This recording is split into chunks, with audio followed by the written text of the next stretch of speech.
Chapter 34. Mrs. John Dashwood had so much confidence in her husband's judgment that she waited the very next day both on Mrs. Jennings and her daughter, and her confidence was rewarded by finding even the former, even the woman with whom her sisters were staying, by no means unworthy of her notice. And as for Lady Middleton, she found her one of the most charming women in the world. Lady Middleton was equally pleased with Mrs. Dashwood.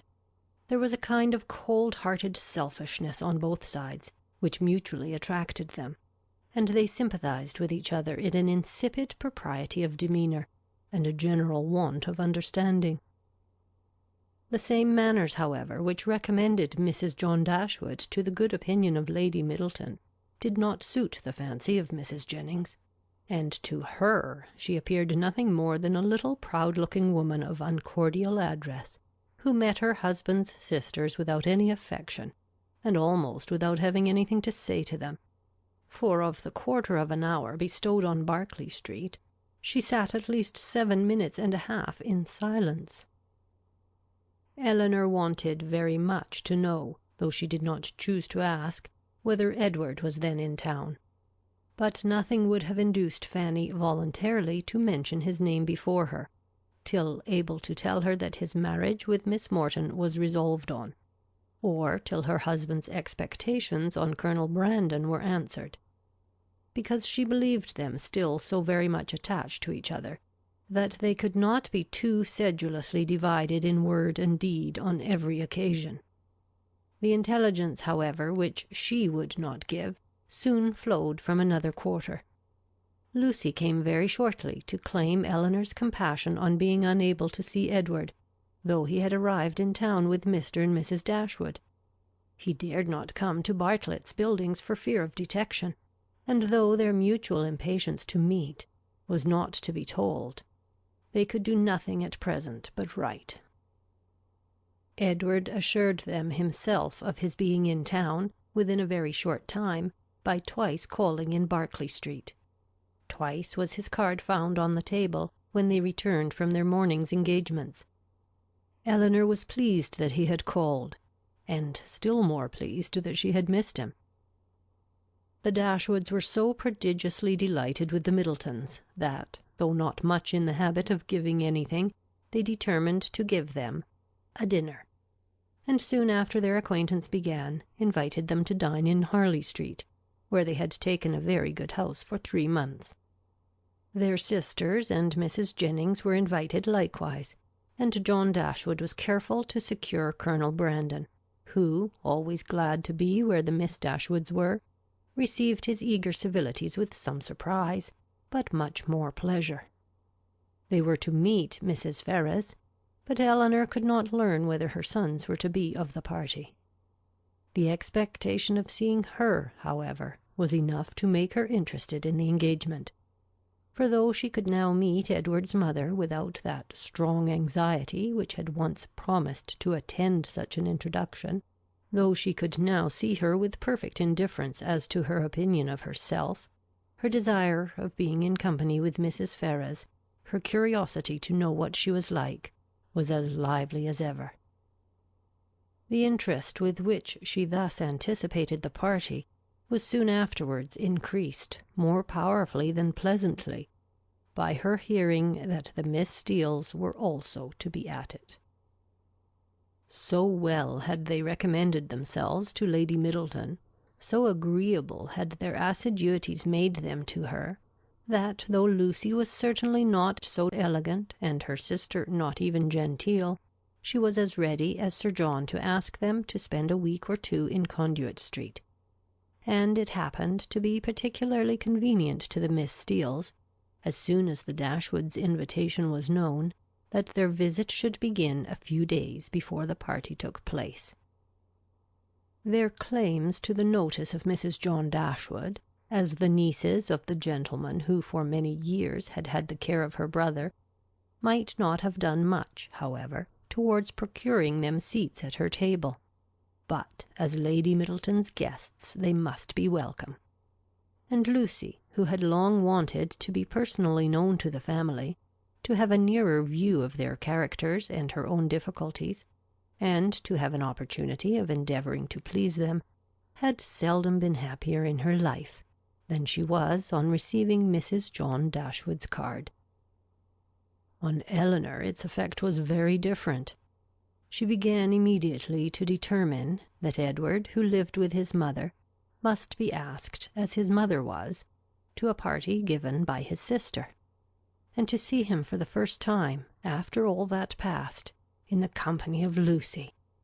She hardly knew how she could bear it. These apprehensions, perhaps, were not founded entirely on reason, and certainly not at all on truth. They were relieved, however, not by her own recollection, but by the good will of Lucy, who believed herself to be inflicting a severe disappointment when she told her that Edward certainly would not be in Harley Street on Tuesday, and even hoped to be carrying the pain still farther by persuading her that he was kept away by the extreme affection for herself, which he could not conceal when they were together. The important Tuesday came that was to introduce the two young ladies to this formidable mother-in-law.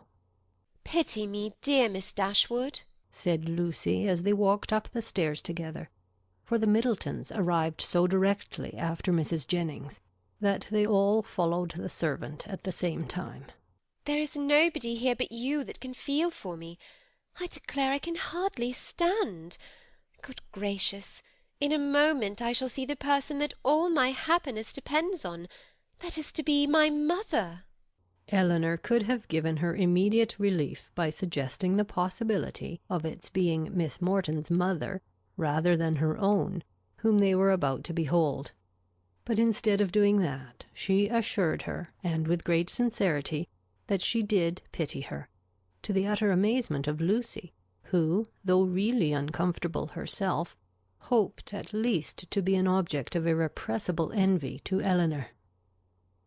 Mrs. Ferrars was a little thin woman, upright, even to formality, in her figure, and serious, even to sourness, in her aspect.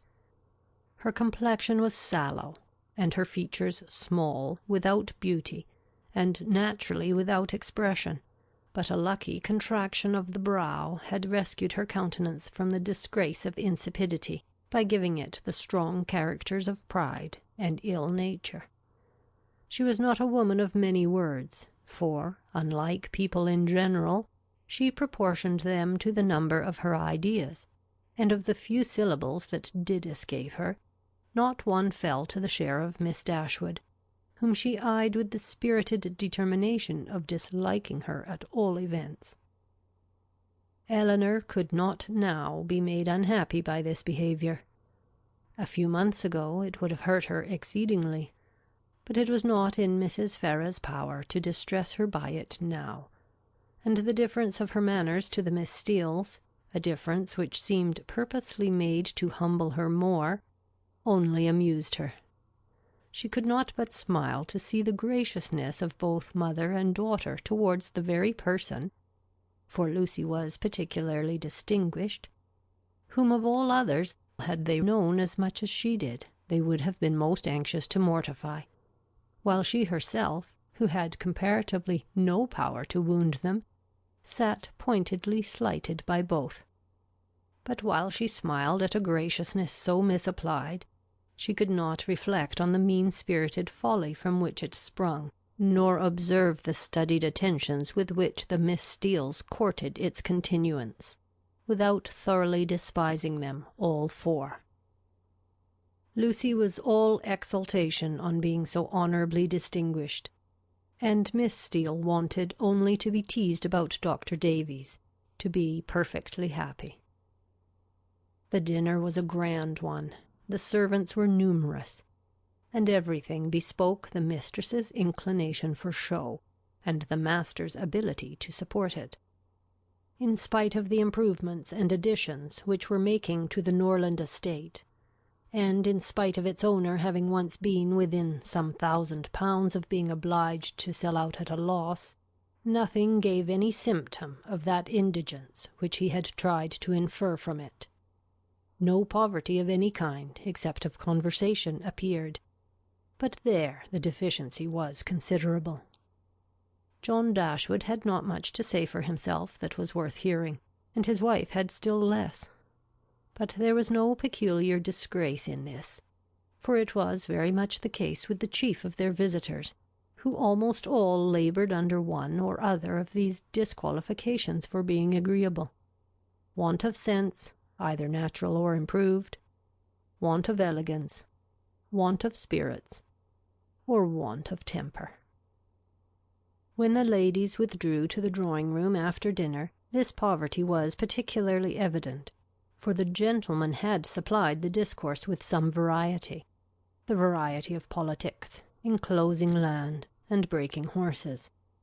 But then it was all over, and one subject only engaged the ladies till coffee came in, which was the comparative heights of Harry Dashwood and Lady Middleton's second son William, who were nearly of the same age. Had both the children been there, the affair might have been determined too easily by measuring them at once, but as Harry only was present, it was all conjectural assertion on both sides, and everybody had a right to be equally positive in their opinion, and to repeat it over and over again as often as they liked. The parties stood thus: the two mothers, though each really convinced that her own son was the tallest, politely decided in favour of the other. The two grandmothers, with not less partiality, but more sincerity, were equally earnest in support of their own descendant. Lucy, who was hardly less anxious to please one parent than the other, thought the boys were both remarkably tall for their age, and could not conceive that there could be the smallest difference in the world between them. And Miss Steele, with yet greater address, gave it, as fast as she could, in favour of each. Elinor, having once delivered her opinion on William's side, by which she offended Mrs. Ferrars, and Fanny still more, did not see the necessity of enforcing it by any farther assertion. And Marianne, when called on for hers, offended them all by declaring that she had no opinion to give, as she had never thought about it. Before her removing from Norland, Elinor had painted a very pretty pair of screens for her sister-in-law, which, being now just mounted and brought home, ornamented her present drawing-room; and these screens, catching the eye of John Dashwood on his following the other gentlemen into the room, were officiously handed by him to Colonel Brandon for his admiration. "These are done by my eldest sister," said he, "and you, as a man of taste, will, I dare say, be pleased with them. I do not know whether you have ever happened to see any of her performances before, but she is in general reckoned to draw extremely well." The Colonel, though disclaiming all pretensions to connoisseurship, warmly admired the screens, as he would have done anything painted by Miss Dashwood, and on the curiosity of the others being of course excited, they were handed round for general inspection. Mrs. Ferrars, not aware of their being Elinor's work, particularly requested to look at them, and after they had received gratifying testimony of Lady Middleton's approbation, Fanny presented them to her mother, considerately informing her, at the same time, that they were done by Miss Dashwood. Said Mrs. Ferrars. "Very pretty." And without regarding them at all, returned them to her daughter. Perhaps Fanny thought for a moment that her mother had been quite rude enough, for, colouring a little, she immediately said, "They are very pretty, ma'am, ain't they?" But then again, the dread of having been too civil, too encouraging herself, probably came over her, for she presently added, "Do you not think they are something in Miss Morton's style of painting, ma'am? She does paint most delightfully. How beautifully her last landscape is done." "Beautifully indeed, but she does everything well." Marianne could not bear this. She was already greatly displeased with Mrs. Ferrars, and such ill-timed praise of another, at Elinor's expense, though she had not any notion of what was principally meant by it, provoked her immediately to say with warmth, This is admiration of a very particular kind. What is Miss Morton to us? Who knows or who cares for her? It is Elinor of whom we think and speak. And so saying, she took the screens out of her sister-in-law's hands, to admire them herself as they ought to be admired. Mrs. Ferrars looked exceedingly angry, and drawing herself up more stiffly than ever, pronounced in retort this bitter philippic. Miss Morton is Lord Morton's daughter. Fanny looked very angry too, and her husband was all in a fright at his sister's audacity. Elinor was much more hurt by Marianne's warmth than she had been by what produced it. But Colonel Brandon's eyes, as they were fixed on Marianne, declared that he noticed only what was amiable in it, the affectionate heart which could not bear to see a sister slighted in the smallest point.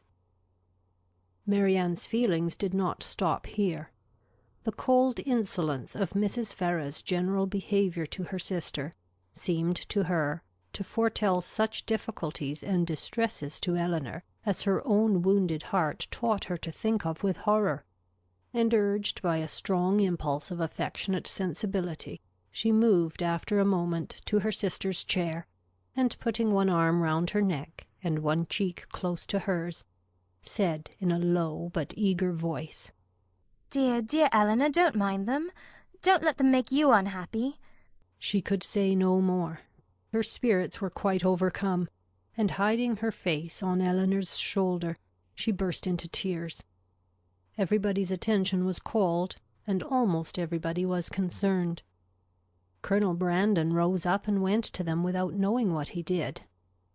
Mrs. Jennings, with a very intelligent "Ah, poor dear," immediately gave her salts, and Sir John felt so desperately enraged against the author of this nervous distress that he instantly changed his seat to one close by Lucy Steele, and gave her, in a whisper, a brief account of the whole shocking affair.